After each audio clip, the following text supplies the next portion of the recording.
não acende a candeia, varre a casa e a busca com diligência até achá-la, e quando a encontra, convoca as amigas e vizinhas, dizendo: alegrai-vos comigo, porque achei a dracma perdida. Amém. Quantos amam o Evangelho do Senhor Jesus? Pode dizer glória a Deus.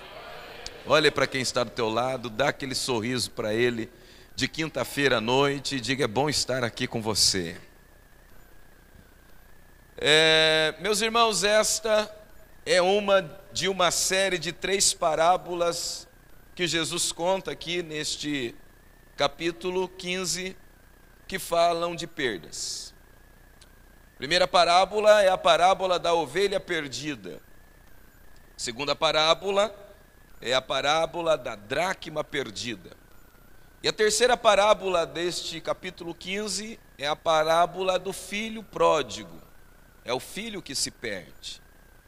E essa parábola em especial da dracma perdida é que eu quero usar nessa noite para a gente falar de família.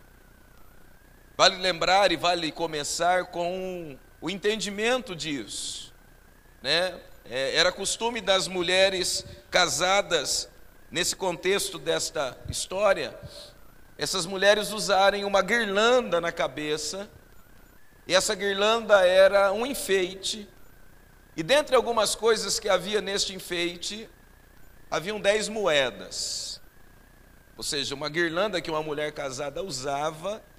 Isso era costume principalmente das mulheres gregas. As mulheres judaicas não tinham esse costume, por isso que Jesus, quando conta, fala da dracma. E era costume delas usarem esta guirlanda.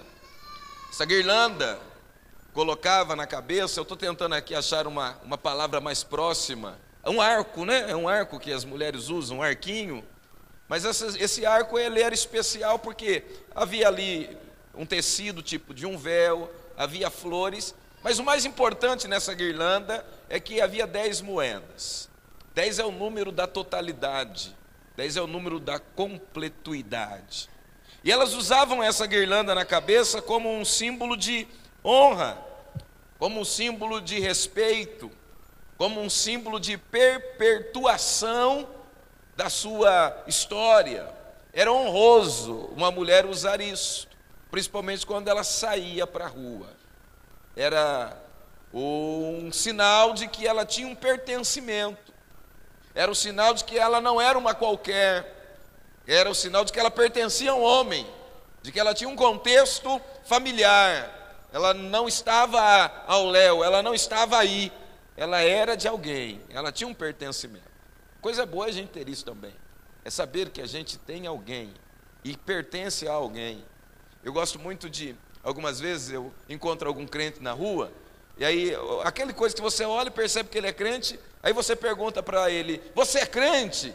E ele não responde que é crente, ele diz: eu sou da ICPB, da Igreja de Cristo Pentecostal no Brasil. Assembleano que gosta de fazer muito isso, né? Você pergunta: você é crente? Ele não vai responder: não, eu sou, eu aceitei Jesus. Ele dá a nós o pertencimento. Ele diz assim: eu sou da Assembleia de Deus, né? O assembleano gosta muito disso, né? Os assembleanos que estiverem nos assistindo sabem muito bem do que eu estou falando. Por quê? É um pertencimento. Coisa boa é a gente saber que pertence a um determinado lugar. Coisa boa é a gente saber que pertence a uma determinada família. Família é importante, porque família nos dá identidade. E usar esta guirlanda para essas mulheres era ter um pertencimento. Eu tenho uma história, eu venho de algum lugar, porque aquelas dracmas não eram apenas moedas, eram símbolos de um pertencimento. Isso fala muito para a gente sobre família. A pior coisa que acontece na vida de alguma pessoa é quando ela perde esta identidade familiar. Quando a família esquece, quando a família abandona. Eu não sei se você já teve o privilégio de ir num asilo e encontrar ali aqueles homens e mulheres que são pais, que são avós, que são filhos e ficaram esquecidos. E aí esses dias eu tive essa experiência, eu perguntei a um senhor de 80 e poucos anos, eu falei: me conte sua história, porque essas pessoas têm muito a nos informar. E ele disse: minha família me abandonou, eu não tenho nada para contar não. Ele perdeu um pertencimento, e quando a gente perde este vínculo, a gente perde a nossa história. Por isso, essa história da dracma está aqui, porque ela fala de um pertencimento. Interessante que, do ponto de vista cultural, isso não tem nada a ver com nenhum de nós aqui. Nenhuma irmã que usa uma guirlanda na cabeça. Nós não temos esse tipo de identificação com essa mulher. Mas do ponto de vista existencial, esta parábola fala muito com muitos de nós aqui. Porque eu e você estamos constantemente buscando alguma coisa que nós perdemos. A nossa caminhada é uma caminhada de busca. A minha caminhada é a caminhada de reencontrar algo que eu perdi em algum momento da minha vida. E como nós estamos falando de família, a nossa caminhada aqui nessa noite é a caminhada de buscar aquilo que nós perdemos. E perdemos nas nossas relações. Por isso essa história fala muito conosco, porque todos nós que aqui estamos buscando alguma coisa. Você pode olhar para quem está do teu lado e dizer a ele: eu estou buscando alguma coisa. Sempre há um desejo, sempre há uma busca, sempre há uma procura.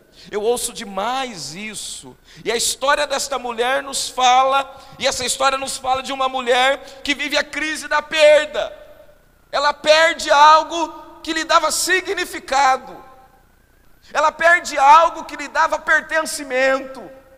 Ela perde algo que tem muito mais valor do que dinheiro, tem muito mais valor do que casa boa, tem muito mais valor do que condição financeira estável, tem muito mais valor do que poder comer o que quer, vestir o que quer. A gente pode ter tudo isso, mas isso só tem sentido se houver um pertencimento.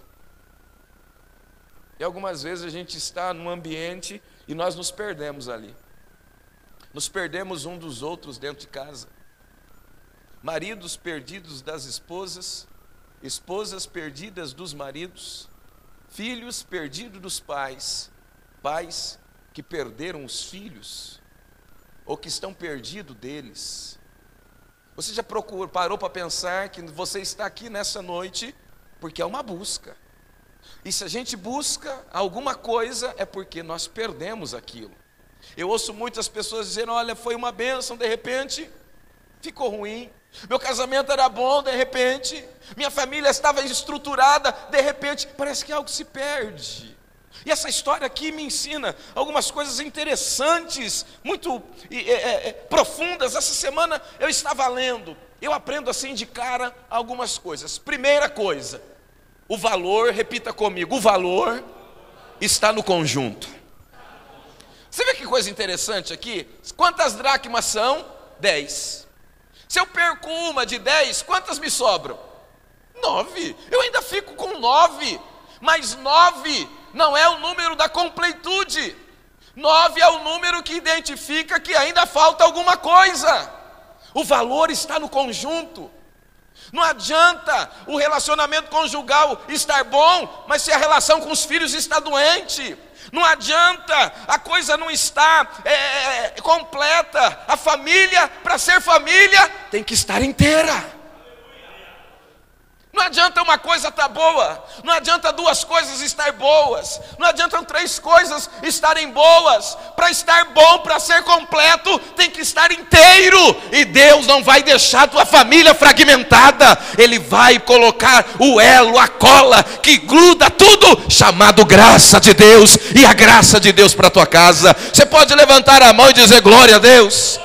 Olha para quem está do teu lado, diga: a cola da graça vai colar o que se descolou. Algumas famílias estão assim. E quando eu leio essa história, eu fico pensando: olha, eu tenho 9, eu tenho 10, eu perdi uma, sobra 9, ainda tenho bastante. Mas essa mulher não se conforma com os 9. Ela quer as 10, porque é as 10 que dá a identidade.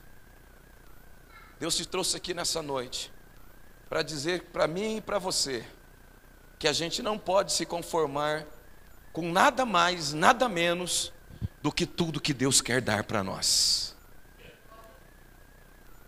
Famílias divididas, famílias machucadas, famílias fragmentadas, famílias disfuncionais. Outra coisa que esse texto me ensina, a título de introdução, é que a gente aguenta perder coisas, mas a gente não suporta perder afeto. Diga comigo, eu aguento perder dinheiro. Você aguenta, não aguenta? Você já perdeu, aguenta. Eu aguento. Diga, eu aguento andar a pé. Você aguenta ficar sem carro, não aguenta? Aguenta. Tem gente que não tem, anda e vive. Diga, eu aguento comer um zoião. Você aguenta comer um ovinho de vez em quando? Não aguenta, não aguenta. Você aguenta, diga, eu aguento usar uma Havaiana. Apesar que a Havaiana está tão caro, né? Esses dias eu fui comprar uma Havaiana, 50 conto a Havaiana. Eu lembro daquelas azulzinhas. Você lembra da azulzinha? Lembra quando usar a Havaiana era símbolo de pobreza? Eu nem usava, pastor. Hoje usar Havaianas é status. Você descer numa Havaiana, colocar uma Havaiana, e tem uma Havaiana, minha filhinha pequena comprou uma, e põe uma coisinha daqui, e um acessório. Eu só sei que eu gastei 50 conto na Havaiana. E eu lembro daquela, e aí quando, você lembra, pastor, já que você falou da pobreza? Quando gastava em cima, o que é que fazia? Virava. Quem virou a Havaiana aqui? Pois é, pastor Aniel nasceu numa época, né? Nós não nascemos na mesma época. Mas você aguenta ficar sem coisas. Você aguenta ficar sem fazer a unha. Vai dar um trabalho, mas você vai aguentar. Mas você não aguenta ficar sem afeto. Você não consegue viver sem amor. Você não consegue viver sem atenção. Você não consegue viver sem paz no seu casamento. Pode ter um ovo para dividir, mas se um divide olhando para o outro e dizendo eu estou contigo, e o outro eu também estou, eu te amo, a gente come o ovo hoje, come o ovo amanhã, come o ovo depois, e dali a pouco a gente deixa o prato ali e vai namorar, porque o ovo é só um pretexto para eu olhar para você e dizer, está inteiro. Essa mulher não está preocupada com o valor da moeda, ela está preocupada com a simbologia que tudo aquilo significa. Aquilo diz para ela, eu pertenço a alguém. E talvez você chegou aqui se sentindo rejeitado, rejeitada, abandonado, abandonada. Deus te trouxe aqui para dizer que Ele vai restaurar a tua casa e o nome do Senhor vai ser glorificado. Só quem crê nisso, levante a mão para o céu e diga, glória a Deus. A gente aguenta. Eu aguento acordar cedo todo dia. Eu não aguento chegar em casa no final da noite e encontrar uma mulher rabugenta. Eu aguento comer ovo se precisar, mas eu não aguento chegar em casa e encontrar uma mulher que não está preocupada se eu estou ou não com fome. Eu aguento, você aguenta, mas a gente não aguenta perder afeto. Eu ouço as pessoas dizerem assim, eu daria tudo que eu tenho para ter minha família de volta. Eu perco as coisas, eu estou disposto a perder tudo que eu tenho para ter o afeto da minha casa, para ter o calor da minha esposa, para ter os gritos do meu filho. Eu ouço isso direto. Mas Deus te trouxe aqui porque há uma saída. E nós não viemos aqui porque é uma quinta-feira, é dia de culto. Nós viemos aqui porque Deus tem um projeto de restauração para mim e para você, dentro da dinâmica de cada um. Eu aprendo uma outra coisa aqui, ainda a título de introdução. Repita comigo, às vezes a busca é solitária. Olha para quem está do teu lado e diga, às vezes você vai fazer tudo isso sozinho. Às vezes é só eu que estou interessado em curar o casamento. Às vezes é só eu que estou interessado em ter uma família renovada. Às vezes apenas eu estou ali procurando achar o que foi perdido. Vê essa mulher, tem alguém ajudando ela? Não. Se ela usa uma dracma, se ela usa guirlanda, ela era casada, mas o marido não está aqui. Quem perde é ela, quem procura é ela, quem varre a casa é ela, quem se empenha é ela, sozinha. Às vezes você tem que entender que você é o único que se importa. Você é o único que vai lutar para dar certo. Mas você é o único que Deus vai honrar também. Deus vai honrar a tua luta solitária. Às vezes a gente se sente sozinho, a gente se sente desamparado, abandonado. Eu queria que ele, eu queria que ela, eu queria que eles, mas eles não estão entendendo, eles não estão afetados. Quem está entendendo, quem deu a direção, a estratégia para você foi Deus, e é você que Deus vai usar para curar a tua casa. Você pode levantar a mão e dizer glória a Deus. Cutuca aí quem está do teu lado, diga: não desesperance. Não abaixe a cabeça, não perca a esperança, balança a mão dele e diga: é você que Deus vai usar para curar a tua casa. Só quem crê nisso de novo, diga glória a Deus. Às vezes ele fala: eu estou perdendo tempo aqui, meu marido não está nem aí, minha esposa não está nem aí, meus filhos nem estão nem aí, ficaram desviados, minha sogra então nem se fala, eu estou aqui sozinho, parece que eu estou perdendo tempo. Não, a sua busca é solitária. É solitário do ponto de vista de alguém, mas é muito presente do ponto de vista do Espírito de Deus. Deus está com você. Você crê nisso? O que a gente aprende então nessa história de forma prática? Primeira coisa, essa história que Jesus nos conta me ensina que as coisas mais valiosas que perdemos na vida, repita isso comigo, as coisas mais valiosas que perdemos na vida, perdemos dentro de casa. Aonde a dracma se perde? Você já percebeu que as coisas mais importantes que a gente perde, a gente não perde na rua, a gente perde dentro de casa. Por mais que o evento que trouxe a perda se manifeste na rua, o motivo da perda nasceu em casa. É dentro de casa que essa mulher perde a dracma. Mesmo aquilo que fazemos fora de casa, que afetam nossa família, nossos filhos, nosso casamento, nossa conjugalidade, começou dentro de casa. Começou numa situação que foi ignorada, numa situação que eu não dei atenção. Começou com a palavra rude, começou com um desprezo, começou com uma palavra mal colocada. As coisas mais importantes que a gente não perde lá na esquina da padaria, a gente não perde num quarto de motel, a gente perde em casa. Aquilo que se manifesta na esquina, aquilo que se manifesta num quarto de motel, aquilo que se manifesta numa pedra de crack de um filho viciado nas drogas, não aconteceu lá. A culpa não é da rua, porque a coisa que essa mulher perde mais importante da vida, ela não perdeu quando ela estava lá no portão vendo a vida alheia, ela não perdeu quando foi para o salão de beleza, ela não perdeu na rua, ela perdeu em casa. Por que a gente perde em casa? Porque as coisas mais valiosas que a gente tem na vida, a gente tem em casa. A coisa mais importante que você tem não é seu título, não é seu carro, não é seu trabalho, não é a sua reputação. A coisa mais importante que você tem na sua vida é sua família. Você percebeu que família é o lugar que a gente corre quando perde tudo? E quem não encontra família para correr, se mata. Lá em Vinhedo, essa semana passada, esse mês agora de abril, aliás, Vinhedo ali do lado de Campinas, houve 3 casos de suicídio juvenil. Adolescentes se mataram. E aí, depois que se matam, todo mundo começa a prestar atenção. E aí foram, a última menina de 13 anos deixou uma carta, e quando foi ver a carta, ela disse: já que a minha família não me dá atenção, vou chamar a atenção dela. E se matou. Onde ela se perdeu? Em casa. Esse é um caso extremo, mas quantos de nós que aqui estamos que não temos mais a alegria de voltar para casa?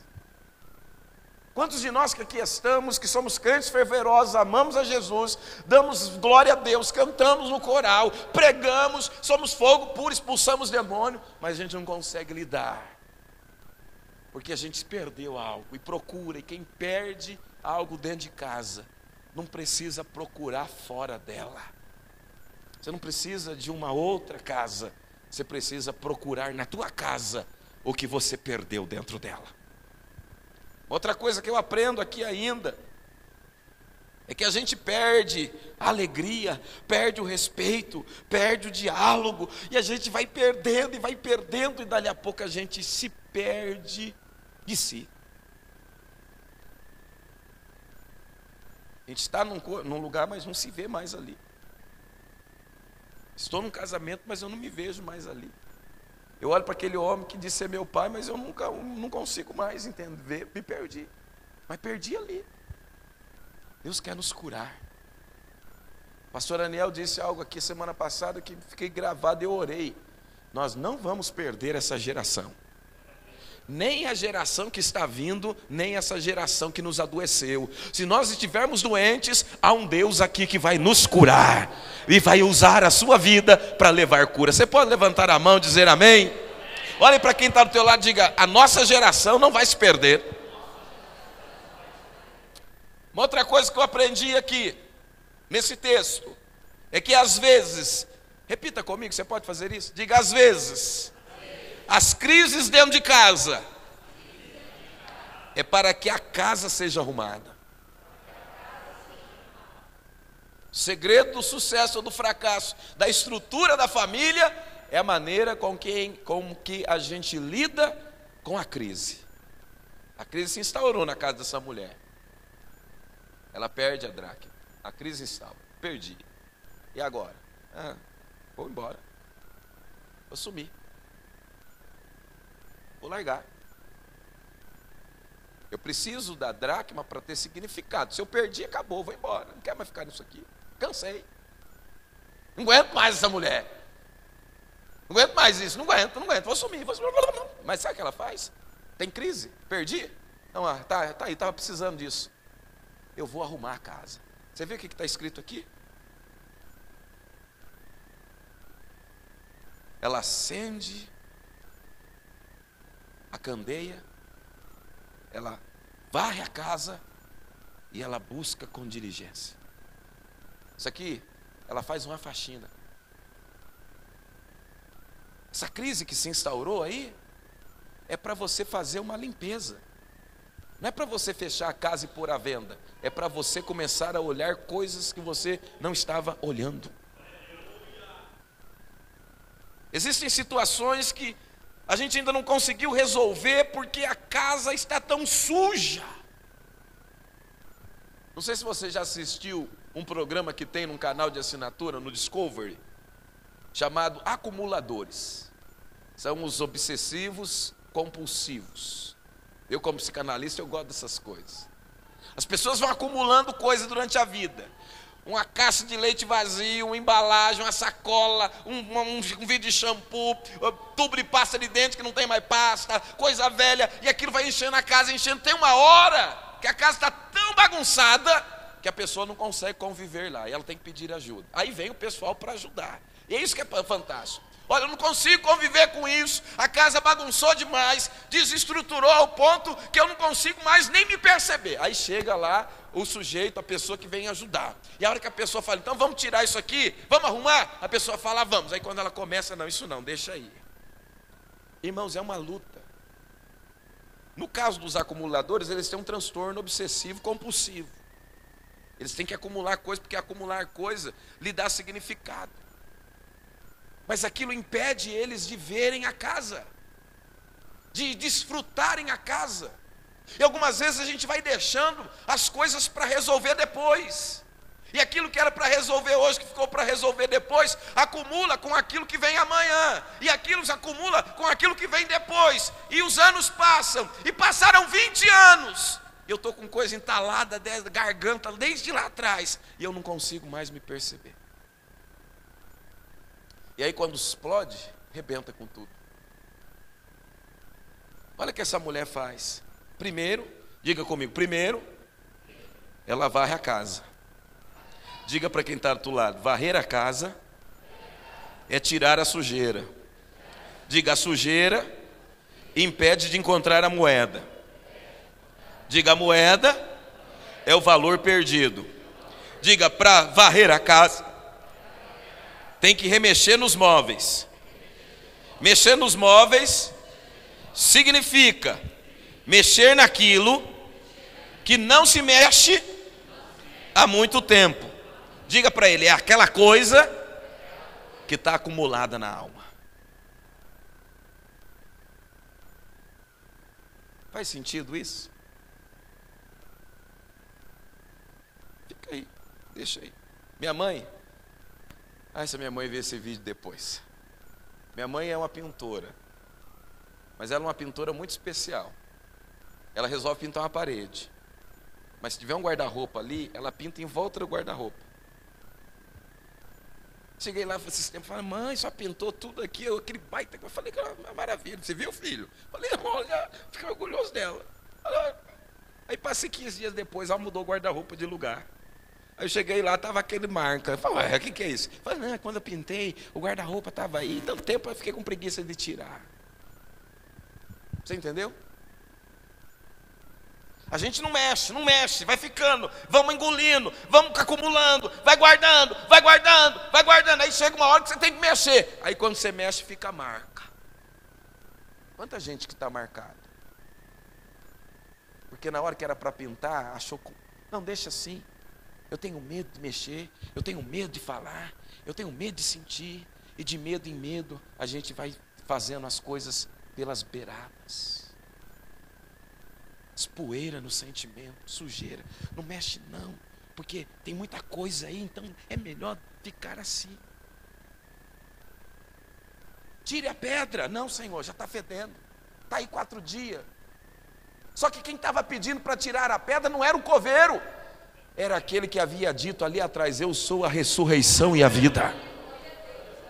Quem está dizendo que você pode encarar isso não é o psicólogo, não é o pastor, não é o doutor Z, nem a Nani People. Quem está dizendo isso é o Senhor Jesus de Nazaré, é Ele. Não é Nani People, não, é Super Nani. Nani People é um travesti que tem aí, né? E Nani People é a Super Nani. É ela que está falando, é ela que está dizendo, você não tem que ter medo, você não tem que temer, varre a casa hoje, passa o pano, limpa tudo, põe para fora, e a graça de Deus vai trazer alegria outra vez para você. Você pode levantar a mão e dizer glória a Deus. Marta diz, não, é melhor ficar morto, porque se mexer na pedra vai feder. E já pensou que escândalo vai ser? Se essa carniça aparecer. Você pode tampar o nariz assim comigo? Você pode? Agora olha para quem está do teu lado e diga, às vezes, eu prefiro a morte do que o fedor da morte. Deixa aí, não vou contar para ninguém. Secreto. Está tudo podre dentro de mim. Mas eu prefiro assim, porque se fulano ficar sabendo. Sabe o que eu acho fantástico aqui, na história de Jesus? É que quem manda tirar a pedra, garante que eu não serei envergonhado. E a Bíblia diz, tiraram, pois, a pedra. E Jesus diz, Lázaro, sai para fora. E a Bíblia diz assim, e o defunto saiu. Não fedeu. Olhe para quem está do teu lado e diga, fique em paz, você não será envergonhado.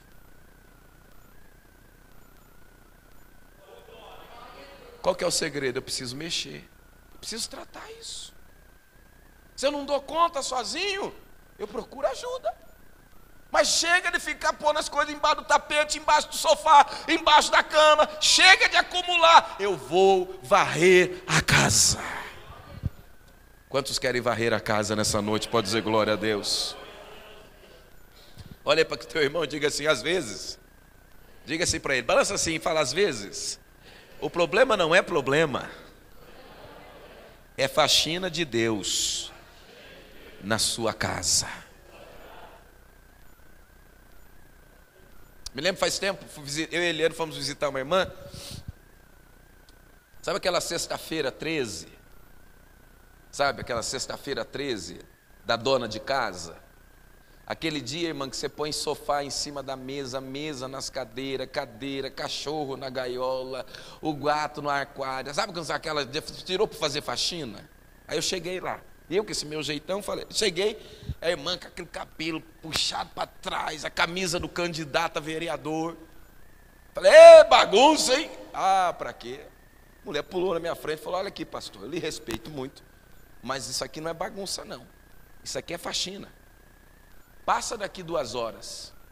Acho que Eliane ficou lá, eu fui fazer alguma outra coisa. 2 horas depois eu passei com pressa e buzinei, para Eliane sair lá fora. Eu falei, não vai sair não.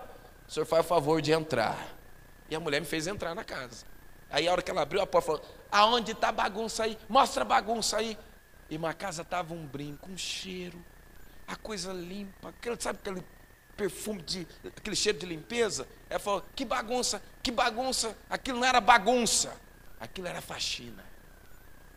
Olha para o teu irmão e diga, não é bagunça, é faxina. Deus está pondo no lugar. Quem chega e não está entendendo, diz, olha a vida dele, que bagunça. Mas o Espírito está dizendo para você, não diga que é bagunça, é faxina, é Deus varrendo a casa para encontrar aquilo que foi perdido e colocar no lugar. Levante a mão e diga glória a Deus. Diga assim, o meu Deus está fazendo uma faxina na minha casa para restaurar o que foi perdido. Só se você crê, aplauda ao nome do Senhor Jesus. Aplauda bem forte.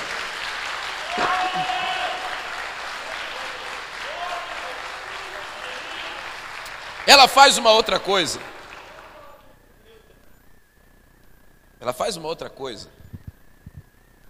Ela acende, repita comigo. Ela acende a candeia. Ela põe luz onde tem escuridão. Ela traz as claras. Já viu alguém falar assim, olha, vamos falar as claras? E mas o que você entende se eu chegar para você e falar, vamos falar as claras? O que significa? Vamos ser sinceros. Vamos ser sinceros. O homem não gosta disso. A Helene fala assim, vamos conversar? Eu falo, vai chover hoje. O que ela faz? Acende a candeia. Traz à tona aquilo que estava no escuro. Aquelas coisas que ficam guardadas no coração. Aquilo que está aí entalado na sua goela, como dizia meu avô, na sua garganta. Ela põe para fora. Quando eu leio isso, dá a impressão que a casa daquela mulher era uma casa pouco iluminada. Uma casa pouco iluminada é aquela família que ninguém fala a verdade do que sente. Todo mundo finge que está feliz e todo mundo finge que está agradando.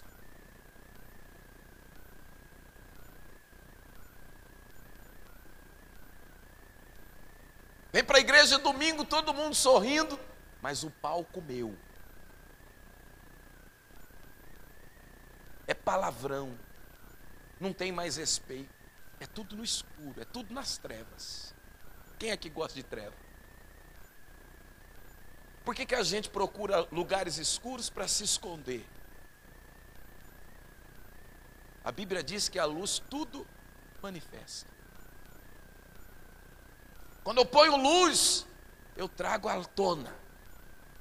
Quando tem luz, não dá para esconder. Quando tem luz, eu posso fingir, mas quem está me vendo percebe. Deus resolveu pôr luz na gente hoje. Eu minto para você, eu minto para o fulano, eu minto para o ciclano, mas tem alguém que você não consegue mentir. É você. Deus eu nem incluo aqui, porque isso aí está fora de cogitação. A gente pensa que engana. Eu quando minto para você, eu estou mentindo para mim, porque eu estou achando que eu estou te enganando. Aí aquela mulher fala, não, tem muita escuridão aqui, eu não acho nada nessa casa. É fácil as coisas se perderem. na escuridão dos meus descontentamentos, então ela pega a candeia, a luz, que é um símbolo direto nessa noite do Espírito Santo. Ela acende. Você percebe que a gente pode ter uma vida religiosa, mas a presença do Espírito Santo pode estar apagada dentro de casa. Você percebe que a gente pode pular num pé só, entrar no reteté, no manto, no mistério, rodopiar, virar peão, plantar bananeira, ver anjo, ver arcanjo, ver querubim, e a candeia está apagada onde ela mais precisa iluminar. Você consegue entender que eu posso falar línguas estranhas, que eu posso expulsar demônios, que eu posso pintar e bordar, mas eu estou vivendo numa trevas existencial, de uma profundidade tão grande, que quando cai alguma coisa eu não consigo achar com a claridade dos meus olhos. Eu preciso acender, eu preciso da luz do Espírito, eu preciso da ajuda do Espírito de Deus, e Ele está aqui nessa noite querendo acender a candeia outra vez lá, para você enxergar o que não enxerga, e quando enxergar o que não enxerga, restaurar o que foi perdido. Eu preciso disso, muito. Olha para quem está do teu lado e pergunta: você consegue entender? Diga comigo, hoje é dia. Diga, hoje é dia. Diga mais uma vez, é hoje o dia de limpar a casa. Terceira coisa que eu aprendo aqui ainda: a crise, repita comigo, a crise me faz prestar atenção naquilo que eu não notava mais. Ó, ela acende a candeia, ela varre a casa e ela busca com diligência. Diligência vem de uma palavra grega chamada epimelos, que traz a ideia de fazer algo com cuidado. É aquele cuidado que você faz prestando atenção. Então, ela não só varre, ela não só acende, ou melhor, ela não só acende e nem só varre. Ela varre prestando atenção nos detalhes que ela não prestava atenção antes. Quando ela chega num cantinho, ela olha. Nunca na normalidade, na rotina, eu olhei aquele cantinho, mas hoje eu vou prestar bem atenção naquele cantinho, porque quem sabe foi naquele cantinho que eu nunca olhei direito que a minha coisa mais preciosa se escondeu. Você percebe como a gente vai vivendo a vida sem prestar atenção nos detalhes? Mulher presta mais do que homem até, mas de um modo geral todos nós. Eliane é perita, não é Eliane, isso é da mulher. É eu sentar para fazer alguma coisa, ela começa a contar a história dela para mim. E aí o homem liga o automático. O senhor tem o automático? Sim, é, é. Ah, tá, mas foi, eu nem sei o que ela está falando. Quando eu percebo, ela está olhando para mim e fala: o que foi que eu estou falando? Aí eu fico branco. E para mim ficar branco, irmão, eu preciso estar com muito medo. Você não está prestando atenção, né? Oh, amor, eu te amo. Aí eu tenho que ir atrás para fazer meu meio de campo. Olha o que essa mulher faz. Aquela mulher começou a prestar atenção. Diga comigo, começou a prestar atenção em coisas que não prestava mais. Aí sabe o que eu aprendi aqui essa semana? Deus às vezes nos leva às crises para podermos encontrar aquilo que perdemos, porque a gente procura prestar atenção em coisas que nós não prestávamos mais. A gente precisa olhar para a nossa casa com mais atenção. Precisa olhar para o outro com mais atenção. Olhar para os filhos com mais atenção. Olhar para os meus sentimentos, para as minhas emoções, para as minhas vontades, para os meus desejos e para as vontades e desejos e emoções do outro com mais atenção. Tempos atrás, numa palestra de casal, eu estava falando de uma experiência que eu tive. Uma irmã, uma vez a esposa estava chorando. estava chorando. Ela falou para o marido: estou carente. O marido olhou para ela e falou: está amarrado. Aí sabe o que ela fez? Amarrou ele. Amarrou 2 chifres na cabeça dele. Aí ele: pastor, você viu? Falei: o quê? Você ficou sabendo? Eu dou uma de João sem braço, eu não estou sabendo de nada. Não, estou sabendo de tudo. Você viu o que aconteceu comigo? Falei: não, irmão, o que aconteceu? Falei: pisou na bola aí? Falei: como assim? Pisou na bola. Falei: mas ela estava jogando futebol? Não, pastor. Conheci um rapaz aí, negócio de uma carência. Ela falou: você percebeu? Eu precisei ser traído para perceber a mulher maravilhosa que eu tinha. Falei: você aprendeu a lição, meu irmão? Em nome de Jesus. Se a mulher está carente, você vai falar que está amarrado? Você vê como a gente não percebe, presta atenção nas coisas?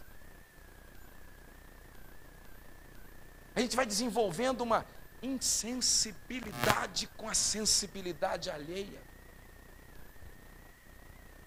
E as coisas se escondem, não é no caminho do cotidiano.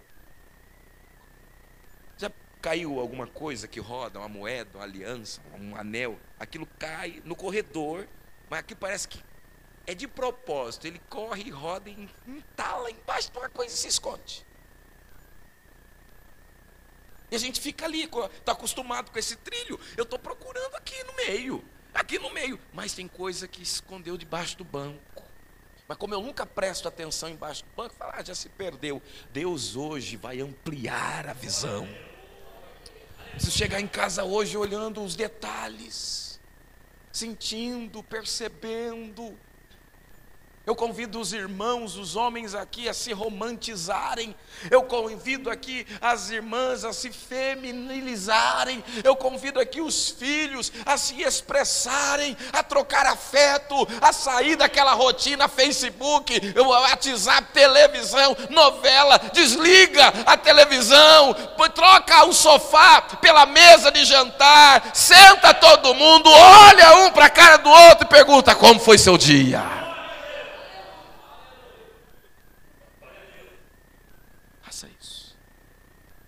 Eu digo uma coisa com muita autoridade: lá em casa não fazemos uma refeição fora da mesa, nenhuma. Café da manhã às 7, o almoço às 11h30, 15 para meio-dia, porque as meninas, a pequena vai para a escola, a maior sai cedo. Mas o grande encontro nosso é à noite. Porque eu vou para um canto, uma filha vai para outro, outra filha vai para o outro, a Eliane vai para lá. A gente se desencontra durante o dia, mas à noite a gente se encontra. Ela já mandou um recado: vou te esperar para jantar. O que faz? A Betânia, até para criança, come uma coisinha. A outra chega da escola, come uma coisinha. É o engana estômago até papai chegar. Eu vou chegar 10h30, 11h, mas a gente vai sentar. Se a comida for muito pesada, é uma coisa leve. Se a gente estiver muito feliz, é feijoada, é grão de bico, é rabada, é costela com mandioca. Mas não é a comida, é a comunhão. É olhar para a filha maior e perguntar: como foi seu dia? E ela dizer: papai, hoje nós fizemos um vídeo, um documentário. Eu olhar para a pequenininha e dizer: e lá na escola, a menina pôs o pé para eu tropeçar. Não, hoje eu aprendi matemática. E ela contar, fazer uma dancinha. É olhar para a esposa dizer: está trabalhando bastante, mas eu te amo, eu também te amo. Isso não tem preço, isso é olhar detalhe.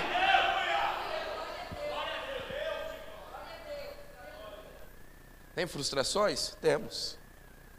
Tem carências? Temos. Mas tem compensação. Olhar os detalhes. Olhar nossos filhos. Que se você não olhar, o traficante vai olhar. Olhar os nossos cônjuges. Se você não olhar, eu te garanto, já tem muita gente olhando. Com você olhando, já tem quem olha. Enquanto você olha, ele ou ela te olha. Mas quando você parar de olhar, um outro olhar vai cruzar aí. Se eu não prestar atenção, o outro presta. Pegue aí na mão de quem está do teu lado e diga para ele: volte. Você pode pegar na mão dele? Pode, diga, volte a ser diligente, a ter epimelos. Ter epimelos é prestar atenção. Posso falar mais uma? Só mais uma? 1, 2, 3, 4, 5, 6, 7, 8, 12. Só 12 falta. Mas é feriado, obrigado. Agora 12, 13, 14, 15. Maravilha, eu esqueci que amanhã é feriado. Então diga comigo, a crise serve.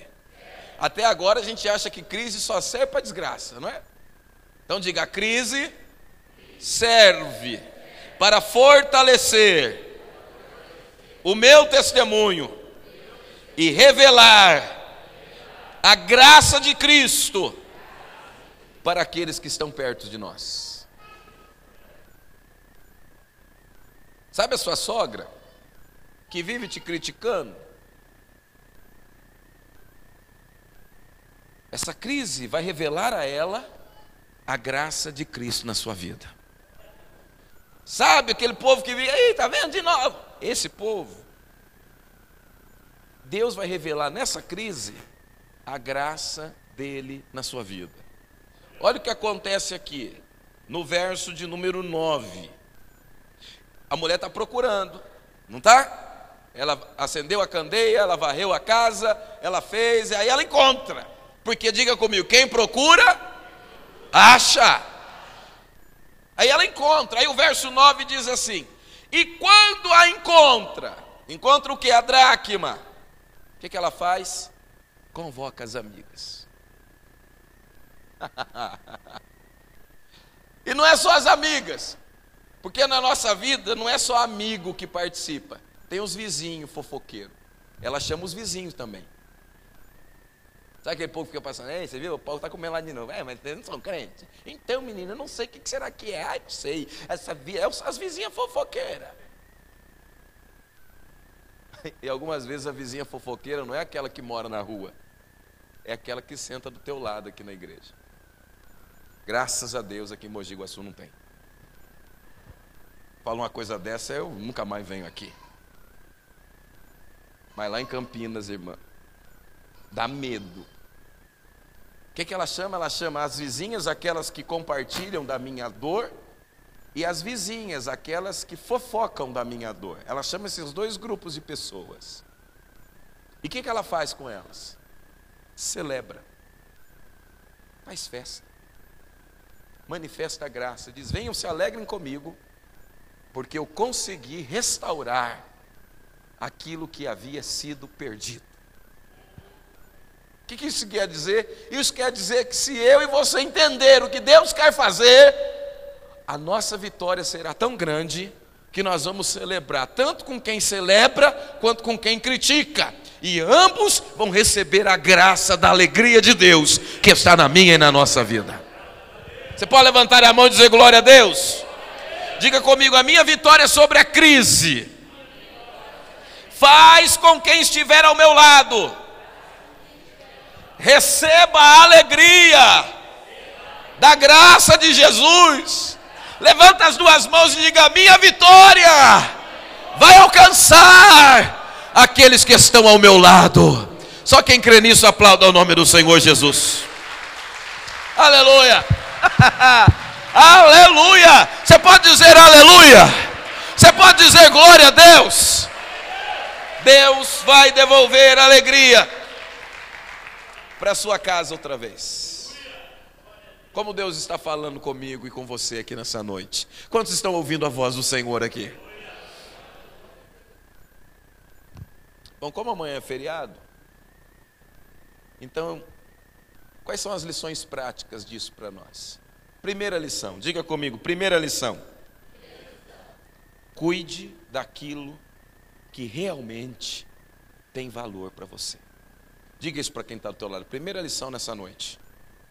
Cuide daquilo que realmente tem valor para você. Olha, pergunte para ele, o que é que tem valor para você? Cuide disso. Mais importante que a empresa, a carreira, a casa, as coisas, é a família. Não aceite perder nada que ameace o conjunto da existência dela. Não, pastor, é só uma moeda, eu tenho 9, não aceite. Se não estiver completo, você não faça mais nada até restaurar por completo. Não vá pela vida pela metade, não leva o casamento pela metade, não leva o relacionamento com os filhos pela metade, não empurra com a barriga. Aqui no reino de Deus é sim, sim, não, não, é água doce ou é água amarga, ou você vai ou você não fica, não tem mais ou menos é no inferno, ou seja lá onde for. Aqui é tudo completo, aqui é inteiro, e Deus vai te dar esta graça. Você crê nisso? Não aceita. Paulo escrevendo a Timóteo diz assim: mas se alguém não tem cuidado dos seus, e principalmente dos da sua família, negou a fé, e é pior que o infiel. Você pode pregar, ressuscitar morto, ganhar na Mega Sena 33 milhões sábado. Se eu ganhar, eu dou o dízimo aqui. O problema é que eu não jogo. Mas vai que eu acho o bilhete na rua. Nunca se sabe. Pastor, eu venho. Nós vamos junto para Israel. De Israel nós vamos para Guiné-Bissau. E como a gente trabalha muito, a gente vai em Dubai também. Eu vou subir naquele prédio lá em cima. Aí eu acordei. Não adianta nada disso se eu não cuidar da minha casa. Essa pirotecnia que a gente faz com as coisas só tem valor se a família tiver significado nisso. Por isso, aonde eu vou, eu levo a Eliane comigo, porque eu prego, eu passo e conto, mas as pessoas olham para ver se a fisionomia da minha mulher é de uma mulher realizada ou frustrada. Eu encontro os conferencistas internacionais, ressuscitou morto na China, ressuscitou não sei quanto, ganhou a milhares, 400 batizados com o Espírito Santo. Aí você olha para a mulher dela, está assim: oi, irmã, tudo bem? Tudo. Está feliz? Tô.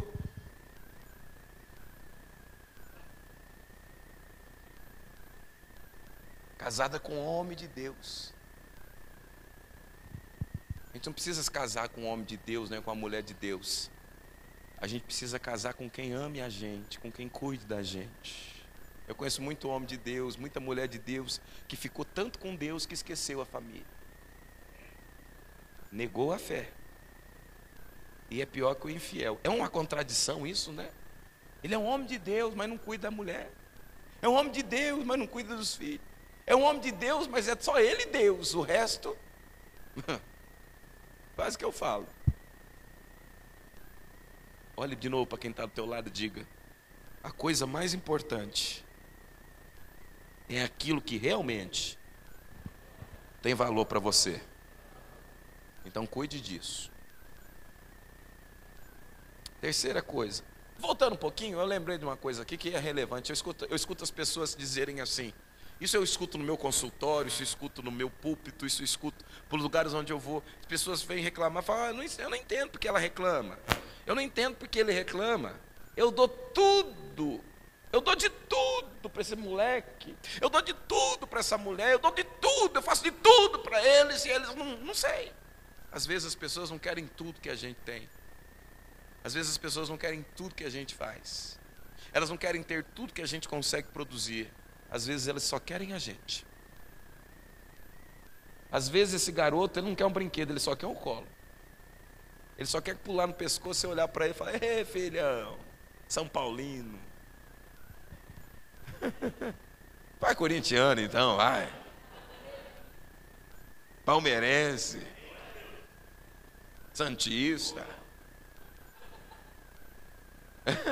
Não importa. Ele não quer saber se vai ganhar ou se vai perder. Ele quer que o pai esteja ali.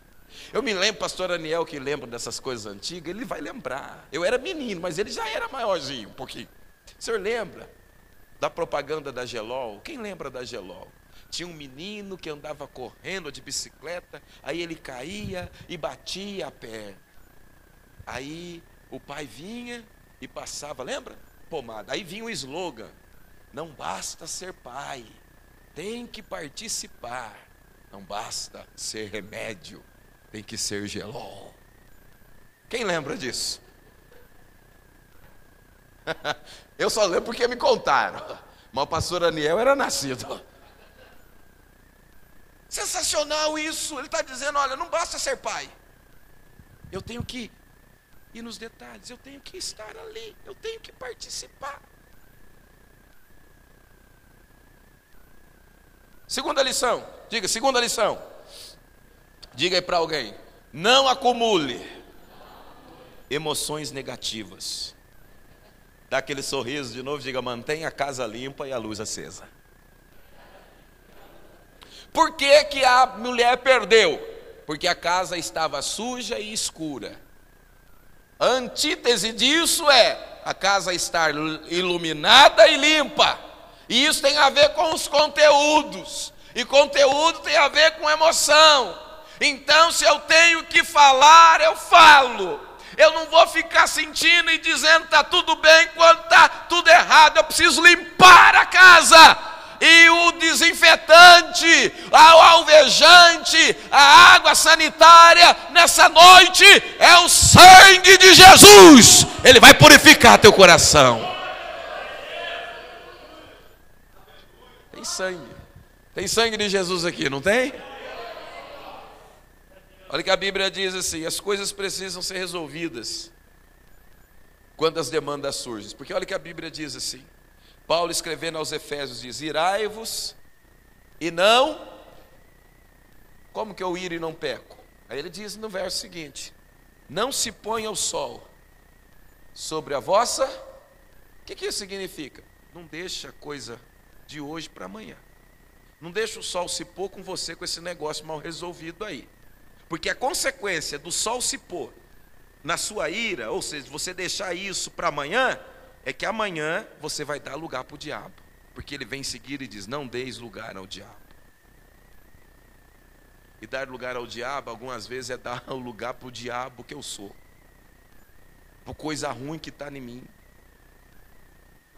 Eu vou deixando. Tem uma hora que eu explodo. E quando eu explodo, o diabo vem. Ele se manifesta nas minhas emoções. Que só passa se alguém pôr a mão na minha cabeça. John Wesley. Você sabe quem ele foi?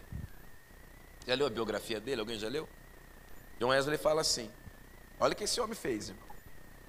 História de John Wesley, fundador do metodismo. Viajou 52 mil quilômetros a cavalo. Pregou não sei quantos mil sermões. Ganhou milhares e milhares de almas. Trouxe um avivamento numa época na Europa. Onde ele escreveu, na biografia dele, no diário dele: se o diabo tem uma irmã, eu casei com ela.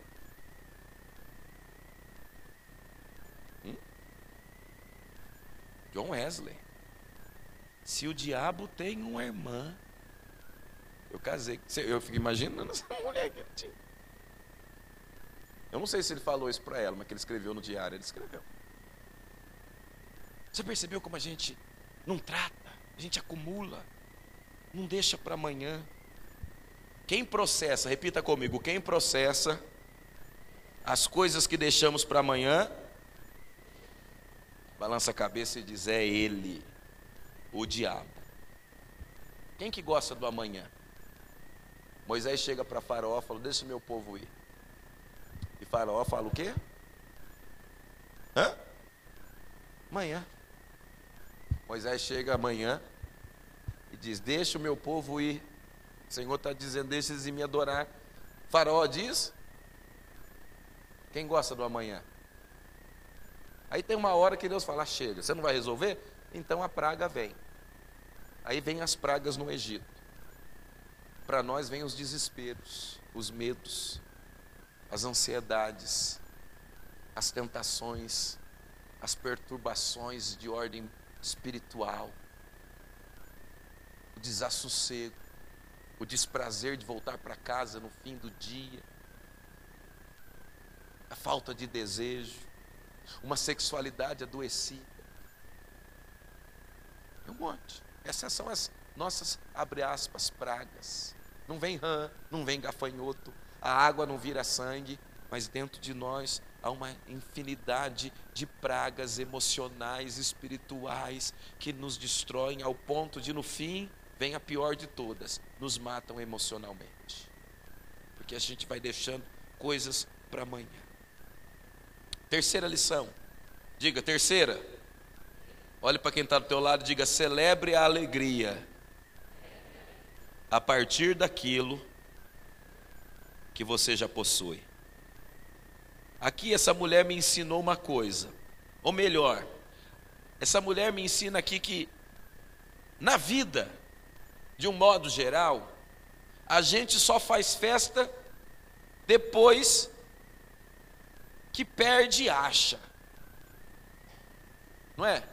Essa mulher, ela, para chamar as vizinhas e as amigas, ela precisou perder. Eu aprendi, por inferência, que melhor do que fazer festa depois, é eu começar a fazer festa agora.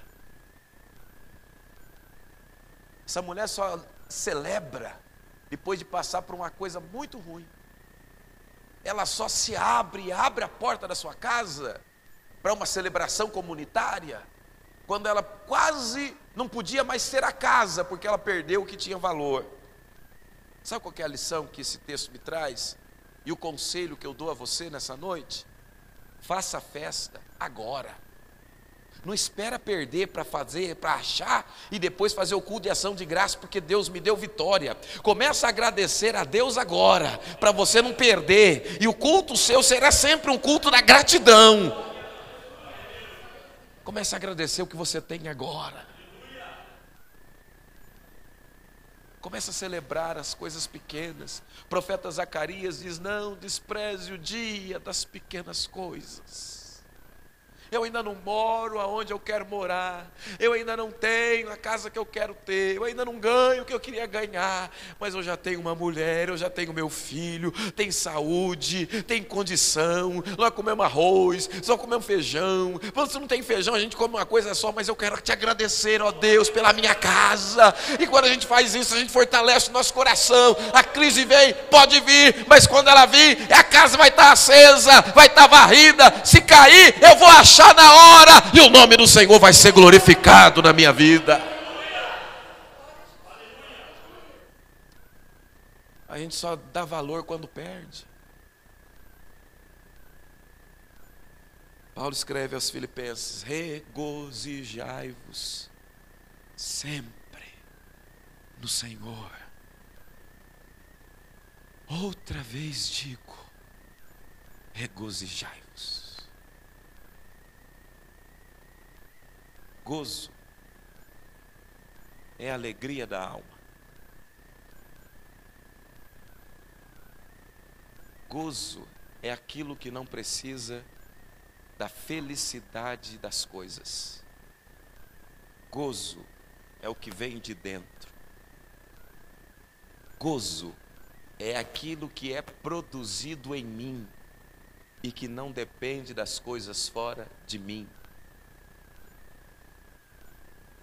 Gozo é aquilo que é gerado no meu interior pelo contentamento de estar comigo.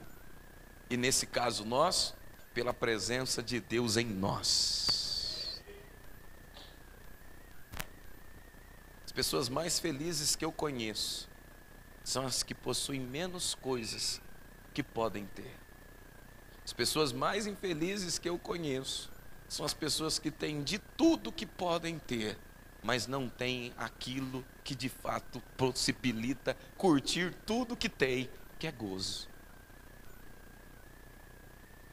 Você pode ter chegado aqui a pé, mas se você tem um bom casamento, você sabe do que eu estou falando.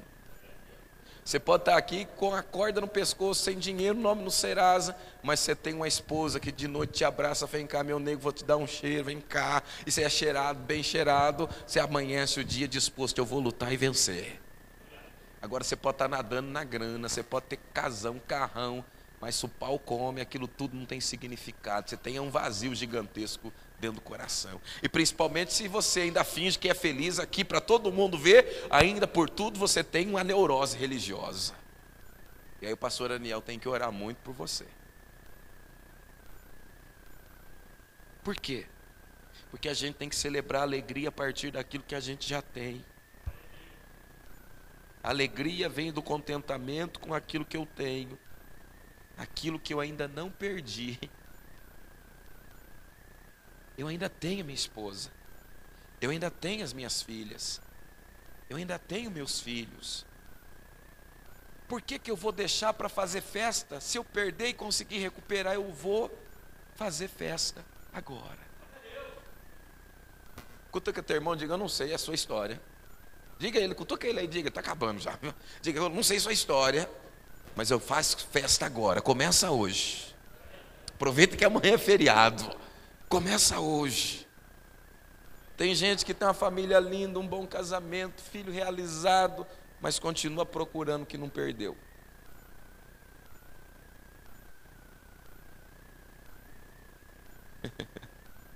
Quem procura o que não perdeu, repita isso comigo, é para terminar, é a última coisa que eu vou falar.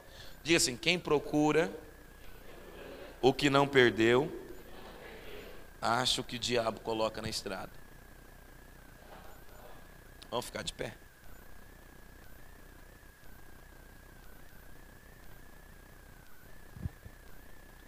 Fecha os teus olhos.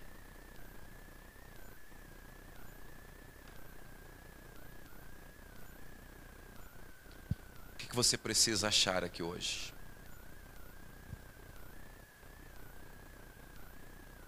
O que você perdeu na sua casa, com a sua família? Que você precisa aqui nessa noite da ajuda da candeia, da luz do Espírito de Deus, da varredura da palavra de Deus, que a palavra nos limpa. Vós já estáis limpo pela palavra que vos tenho falado. A palavra tem esse poder, o sangue de Jesus tem poder alvejante. A gente canta alvo mais que a neve. Quando eu era garoto, morava com a minha avó lavava a roupa para fora, e ela usava para alvejar as roupas brancas, é coisa do pastor Aniel também. Anil, lembra, pastor? Quem usou anil? Lavava, tá mesmo, né? E ainda tem mais quinta-feira que vem. Lavava aqueles lençóis brancos das patroas dela. Aí ela falava, tinha um estrado que meu avô fez. Ela dizia, leva lá fora para quarar. Lembra o que era quarar? Quem lembra o que era quarar? Deixar no sol, para que o anil ganhasse tenacidade e aquilo parecesse estar branco, branco, branco, branco. O sangue de Jesus pode quarar a nossa alma aqui nessa noite. O povo vai começar a achar que eu sou mais velho que eu pareço, pastor. Eu só tenho 28, hein?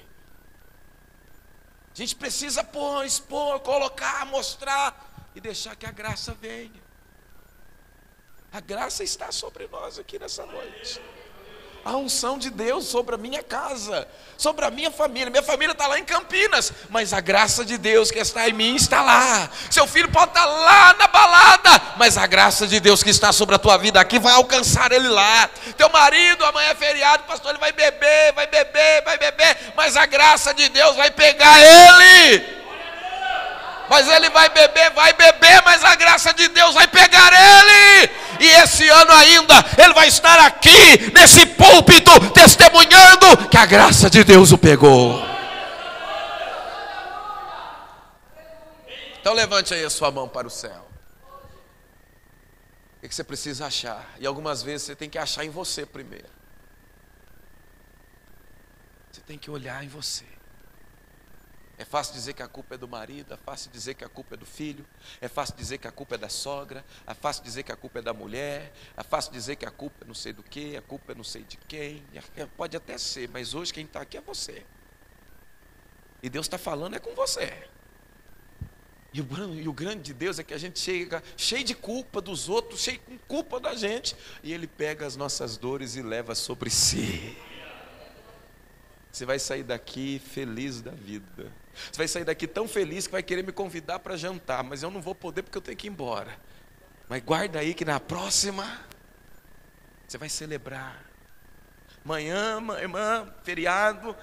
Fala, feriado, não quero nem saber de cozinha, mas amanhã você foi tão tocada pela graça de Deus que você vai fazer aquele almoço para sua família e vai dizer: hoje ninguém come vendo Sessão da Tarde, hoje ninguém come vendo Vale a Pena Ver de Novo, ninguém come vendo televisão, não vai ver Faustão, não vai ver Ratinho, não vai ver Babilônia, não vai ver nada disso. Hoje nós vamos comer um olhando para a cara do outro e dizendo: essa é a nossa família e nós vamos celebrá-la.